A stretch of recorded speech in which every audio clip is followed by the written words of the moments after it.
Hello అండి అందరికీ good morning. Welcome back to one more daily vlog. So, ఈరోజు ఈ వీడియోలో వచ్చేసి నా మార్నింగ్ రొటీన్ వ్లాగ్ అయితే మీతో అయితే షేర్ చేస్తున్నానండి.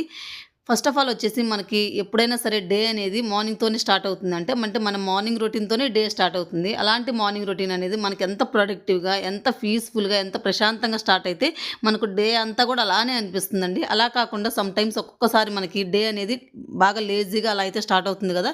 ఆ డే మొత్తం ఎలాంటి పని చేయబుద్ధి కాదు. ఆ డే మొత్తం కూడా అలానే లేజీగా అయితే గడిచిపోతూ ఉంటుంది.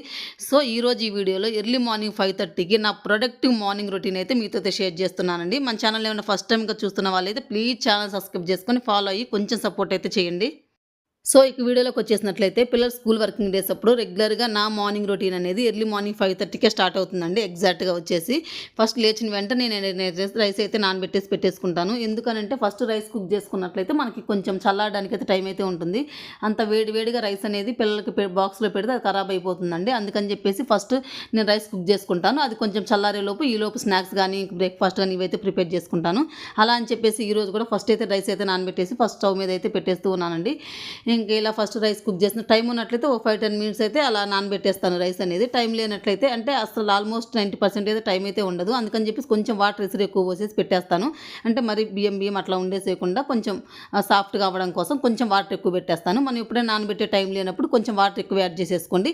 నానబెట్టాల్సిన టైం ఉన్నట్లయితే మనకి నానబెట్టేసినా సరే టైం సరిపోతుందని అనుకుంటే వాటర్ అనేది ఎగ్జాక్ట్‌గా పోసుకున్నట్లు సరిపోతుందండి.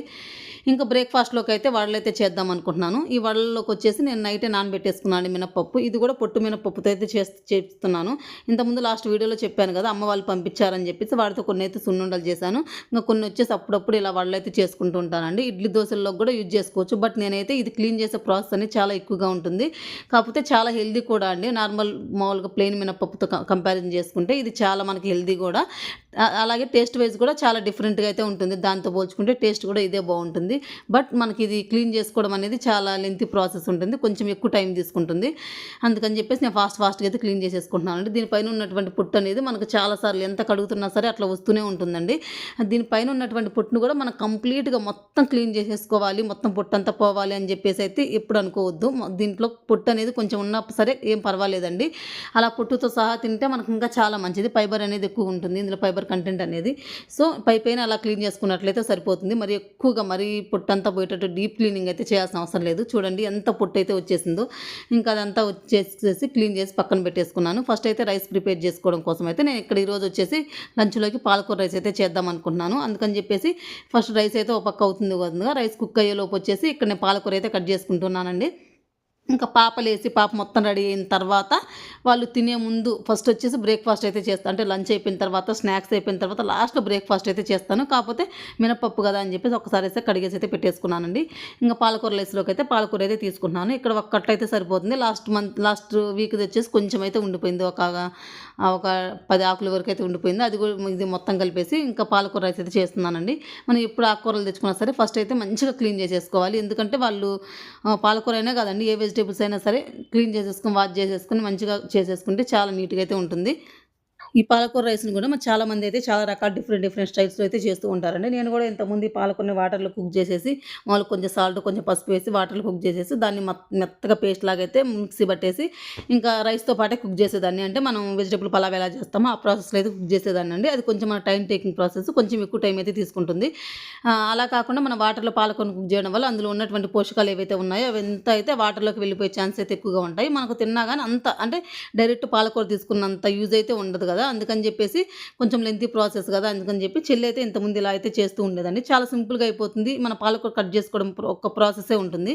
ఇంకా లేదు అంటే వితిన్ 5 మినిట్స్‌లో అయితే చాలా సింపుల్‌గా, క్విక్‌గా అయిపోతుందండి. ఎర్లీ మార్నింగ్ లంచ్ బాక్సెస్‌లో చేసుకోవడానికి మనకు చాలా సింపుల్ ప్రాసెస్ అని చెప్పొచ్చు. నేను ఈ మధ్య ఒక 3, 4 మంత్స్ నుంచి అయితే ఇలాగే చేస్తున్నాను. పాలకూర రైస్ అంటే ఇలానే చేస్తున్నానండి. డైరెక్ట్‌గా పాలకూరనే వేసేస్తున్నాను. అలా చేసినట్లయితే మనకు అందులో ఉన్నటువంటి పోషకాలు ఏవైతే పోకుండా ఉంటాయి. అంటే పాలకూర మనం ఇక్కడ ఎలాంటి వాటర్‌లో కుక్ చేయట్లేదు గదా! అందుకని జెప్పి చాలా సింపుల్‌గా అయిపోతుంది. ఒక్కసారి అయితే ట్రై చేయండి. ఇలా టేస్ట్ కూడా చాలా అంటే చాలా బాగుంటుందండి. ఫస్ట్ స్టవ్ ఆన్ చేసుకొని కడాయి పెట్టేసుకొని అందులో నేను కొంచెం గీ, కొంచెం ఆయిల్ యాడ్ చేస్తున్నాను. మీకు కావాలంటే మొత్తం గీతో చేసేసుకోవచ్చు, లేదంటే మొత్తం ఆయిల్తో కూడా చేసేసుకోవచ్చు. అది అలా కొంచెం ఈటెక్కిన తర్వాత కొంచెం అన్ని సన్నగా తరిగి పెట్టుకున్నటువంటి ఆనియన్స్, సన్నగా తరిగి పెట్టుకున్నటువంటి మిర్చి కూడా వేసేసుకోండి. కొంచెం సాల్ట్ వేసుకొని ఈ మిర్చి ఆనియన్స్ అనేది కొంచెం ఫ్రై చేసేసుకోండి మంచిగా. ఇంకా ఇలా ఫ్రై అవుతున్నాయండి. ఇవి ఇలా ఫ్రై అయ్యేలోపు మనం పాలకూరని ఎంత సన్నగా వీలైతే అంత సన్నగా చాప్ చేసేసుకోండి. ఇందులో కొంచెం కరివేపాకు కూడా అయితే యాడ్ చేశానండి. కరివేపాకు అనేది నాకు కొంచెం మనం చెట్టు నుంచి కొంచెం లేతగా ఫ్రెష్గా నిగనిగలాడుతూ ఉంటుంది కదా, అలాంటి కరివేపాకు అయితే చాలా ఫ్రెష్గా ఉంటుందండి. కాకపోతే మనకి ఇక్కడ అపార్ట్మెంట్ కల్చర్లో అట్లా అయితే పాసిబుల్ అయితే అవ్వదు కదా. ఈ మధ్య మార్కెట్లో వచ్చేటటువంటి ఈ కరివేపాకు అయితే బాగా మచ్చలు అయితే వచ్చేస్తున్నాయండి. అస్సలు మంచిగా ఉండట్లేదు కరివేపాకు, మొత్తం మచ్చలు మచ్చలు వచ్చేస్తున్నాయి. అది చూడడానికి కూడా అంత మంచిగా అయితే ఉండట్లేదు. మన చెట్టు నుంచి అప్పటికప్పుడు తాజాగా తెంచుకొని వేసుకున్నది కూడా ఫ్లేవర్ చాలా బాగుంటుంది. నాకైతే కరివేపాకు అలా చెట్టు నుంచి తీసుకొని ఇలా కర్రీస్లో వేసుకోవడం అయితే చాలా ఇష్టమైతే మనకైతే పాసిబుల్ అవ్వదు కదా. ఇంకా అలా కరివేపాకు, ఆనియన్స్, పచ్చిమిర్చి కూడా ఫ్రై అయిపోయిన తర్వాత మనం ఆల్రెడీ తురిమి పెట్టేసుకున్నటువంటి పాలకూర కూడా వేసేసుకొని కొంచెం ఫ్రై చేసేసుకోవాలి. పాలకూర ఫ్రై అవుతున్నప్పుడు మనకు అందులోంచి కొంచెం వాటర్ అనేది రిలీజ్ అవుతాయండి. ఆ వాటర్ అంతా పోయి కొంచెం దగ్గరకు అవుతున్నప్పుడు మనం అందులోనే కొంచెం పసుపు, ఇందులో అయితే ఎలాంటి కారం అయితే యూజ్ చేయట్లేదండి నేను. ఆల్రెడీ మిర్చి అయితే వేసేసాం కదా, ఇందులో నార్మల్ రెగ్యులర్ మనం యూజ్ చేసే కారం అయితే అసలు యూజ్ చేయాల్సిన అవసరం లేదు. కొంచెం పసుపు, అలాగే కొంచెం ధనియాల పొడి, కొంచెం పెప్పర్ పొడి అయితే యాడ్ చేసేసుకోండి. ఇందులో పెప్పర్ పొడి అనేది చాలా టేస్ట్ అయితే ఇస్తుందండి. ఎందుకంటే ఆ పెప్పర్ పొడి అనేది మనకు కొంచెం అంటే స్పైస్గా కొంచెం ఘాటుగా అయితే మంచిగా ఉంటుంది. ఆ స్పైసెస్ అన్నీ వేసేసుకున్న తర్వాత ఆ స్పైసెస్ అన్నీ కూడా కొంచెం ఆయిల్లో, ఆకుకూరలో కొంచెం మగ్గిపోయిన తర్వాత ఇంకా డైరెక్ట్గా మనం ఇప్పుడు సాల్ట్ అది చూసేసుకొని, సాల్ట్ సరిపోకపోతే కొంచెం అడ్జస్ట్ చేసేసుకొని డైరెక్ట్గా మనం ఆల్రెడీ కుక్ చేసుకొని చల్లార్చి పెట్టేసుకుంటాం కదా, ఆ రైస్ వేసేసుకొని ఒకసారి తిప్పేసుకున్నట్లయితే మనకి ఎంతో టేస్టీగా ఉండే పాలకూర రైస్ అయితే రెడీ అయిపోతుంది. చూసారు కదా, మనం ఇక్కడ పాలకూర అనేది ఎక్కువ కుక్ చేయలేదు, అలా అని చెప్పేసి వాటర్లో కూడా బాయిల్ చేయలేదు, అందులో ఉన్నటువంటి పోషకాలు కూడా ఎక్కువైతే పోలేదు. డైరెక్ట్గా ఎట్లా తినేయచ్చండి పాలకూరని, చాలా సింపుల్గా క్విక్గా కూడా అయిపోతుంది. మనకు మార్నింగ్ టైంలో బిజీగా ఉంటుంటాం కదా, అంత బిజీ టైంలో మనకి ఏదైనా సరే, ఏ రెసిపీస్ అయినా, స్నాక్స్ అయినా, లంచ్ అయినా, బ్రేక్ఫాస్ట్ అయినా, ఎలాంటి రెసిపీస్ అయినా సరే క్విక్గా అయిపోయే మనం చూస్ చేసుకోవాలి. అప్పుడే మనకు టైం అనేది చాలా సేవ్ అవుతుంది. సో నేను లాస్ట్ 3-4 మంత్స్ నుంచి అయితే, ఇంతకుముందు నేను కూడా అలాగే కుక్ చేసేదాన్ని, లాస్ట్ 3-4 మంత్స్ నుంచి ఇలానే చేస్తున్నాను, సేమ్ ప్రాసెస్. నాకు చాలా ఈజీ అయితే అనిపించింది.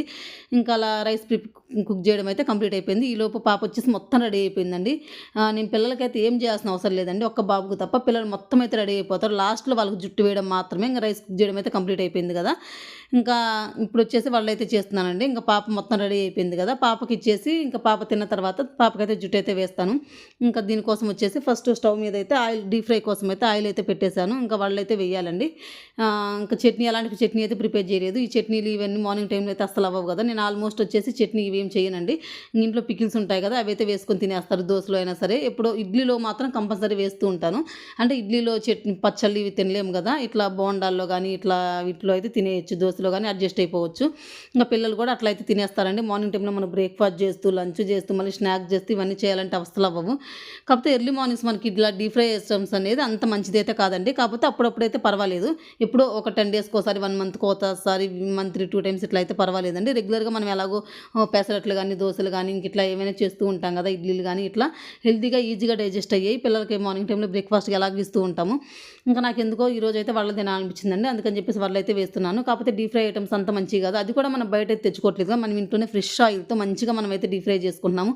ఎలాంటి బేకింగ్ సోడా యూజ్ చేయకుండా మనం హెల్దీ మినపప్పుతో మంచిగా ఇట్లా ఎలాంటి ఆయిల్ పీల్చకుండా మంచిగా డీప్ ఫ్రై అయితే చేస్తున్నాం కాబట్టి నో ప్రాబ్లం. అప్పుడప్పుడు తిన్న ఇలాంటి deep fry items early morning తినొద్దు అంటారు, బట్ మంత్లీ వన్స్ కానీ, మంత్లీ ట్వైస్ కానీ ఈజీగా అయితే తీసేసుకోవచ్చు.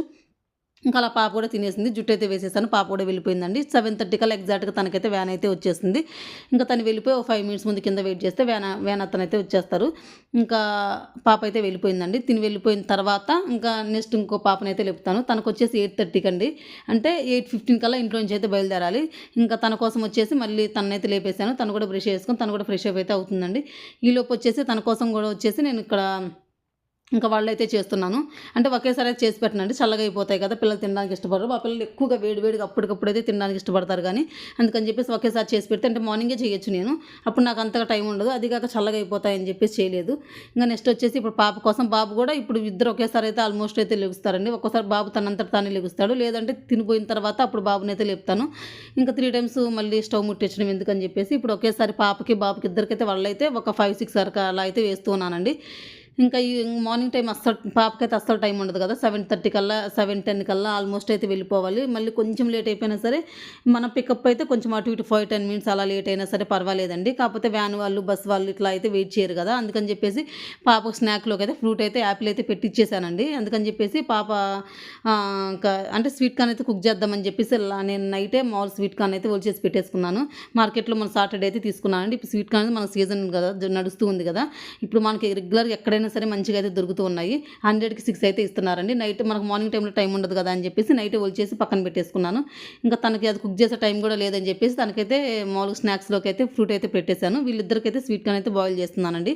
ఇంకా అది ఒక పక్క అయితే వాళ్ళైతే వేసేసాను. ఇంకో పక్క అయితే స్వీట్ కార్న్ అయితే బాయిల్ అవుతూ ఉంది. ఇంకో పక్క అయితే వాటర్ బాటిల్స్ అయితే ఫిల్ చేయడానికి కడుగుతూ ఉన్నానండి. ఈ వాటర్ బాటిల్స్‌ని కూడా నేను వీక్లీ వన్స్ వచ్చేసి హాట్ వాటర్‌లో కొంచెం సాల్ట్ వేసేసి, బేకింగ్ సోడా వేసేసి మొత్తం ఇట్లా ట్యాప్ చేసినట్టు కడిగేసినట్టు లోపల ఉన్నటువంటి మనకి రెగ్యులర్‌గా వాటర్ అనేది ఫిల్ చేస్తూ ఉంటాం కదా! లోపల కొంచెం జిడ్డు జిడ్డుగా పాచిలాగా అట్లా పడుతూ ఉంటుందండి. అట్లా వీక్లీ వన్స్ అయినా సరే హాట్ వాటర్‌లో పెట్టేసి మనకి గ్లీజర్‌లో హాట్ వాటర్ పెట్టేసుకున్నా పర్వాలేదు. స్టవ్ మీద హాట్ వాటర్ పెట్టేసినా కొంచెం సాల్ట్ వేసేసి ఒక 5 మినిట్స్ మూత పెట్టేసి అలా వదిలేసి తర్వాత ఇలా ట్యాప్ చేసి బ్రష్ వేసి క్లీన్ చేసినట్లయితే అందులో ఉన్నటువంటి జిడ్డు, పాచి ఇలా ఏమైనా ఉన్నా సరే పోతుంది. వాటర్ బాటిల్స్ మనం ఒక ఇయర్లీ వన్స్ అయితే తప్పకుండా అయితే మార్చుకోవాలండి. రెగ్యులర్‌గా అయితే ఇంకా మంచిగా ఉన్నాయి కదా అని చెప్పేసి అలా అయినా అస్సలు యూజ్ చేయకండి. ఒక 6 మంత్స్ మా పిల్లలైతే అసలు ఇయర్లీ కూడా వన్స్ ఉంచుకోరులేండి. అంటే కింద పడిపోతూ ఉంటుంది. దానికి వాటర్ అనేది లీక్ అయిపోతూ ఉంటుంది. చేంజ్ చేస్తూ ఉంటాము. ఇంకా అలా అని చెప్పేసి వాటర్ బాటిల్స్ అయితే కడిగేసానండి. రెగ్యులర్‌గా వచ్చేసి ఇలా ట్యాప్ కింద పెట్టేసి నార్మల్ బ్రష్‌తో అయితే క్లీన్ చేసేస్తూ ఉంటాను. ఇంకా వాటర్ బాటిల్స్ ఫిల్ చేసేసాను. ఇంకా లంచ్ కూడా అయితే ప్యాక్ చేస్తున్నాను. ఈలోపు వచ్చేసి స్వీట్ కార్న్ కూడా అయితే కుక్ అయిపోయాయండి. పాప చెప్పాను కదా! వీళ్ళిద్దరైతే వాళ్ళ పాటికి వాళ్ళే మొత్తం టోటల్‌గా అయితే రెడీ అయిపోతారు. ఓన్లీ జుట్టు మాత్రమే లాస్ట్ అయితే నేను వేసేస్తానండి. ఇంకా అలా అని చెప్పేసి ఇక్కడ ఇంకా బాక్సెస్ కూడా అయితే ప్యాకింగ్ అయితే చేస్తున్నాను. ఇది వచ్చేసి బాబు కోసం అయితే ప్యాక్ చేస్తున్నాను అండి. బాబుకు స్నాక్స్, లంచ్ వచ్చేసి ఒకే బాక్స్‌లో అయితే ప్యాక్ చేస్తాను. ఇంకా ఒక సైడ్ వచ్చేసి లంచ్ ప్యాక్ చేస్తాను. ఒకవైపు వచ్చేసి స్నాక్స్ అయితే ప్యాక్ చేస్తాను.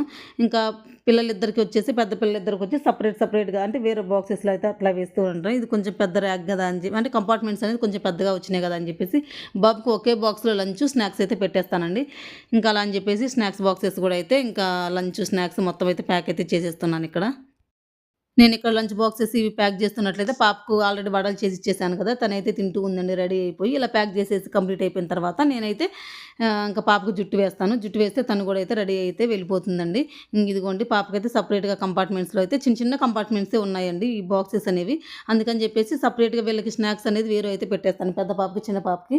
ఇంకా బాబు బాక్స్ వచ్చేసి కొంచెం పెద్దగానే ఉంది కంపార్ట్మెంట్స్. కొంచెం పెద్ద పెద్దగా అయితే అనిపిస్తున్నాయి. అందుకని చెప్పేసి ఒకే బాక్స్‌లో స్నాక్స్, లంచ్ అయితే పెట్టేస్తాను.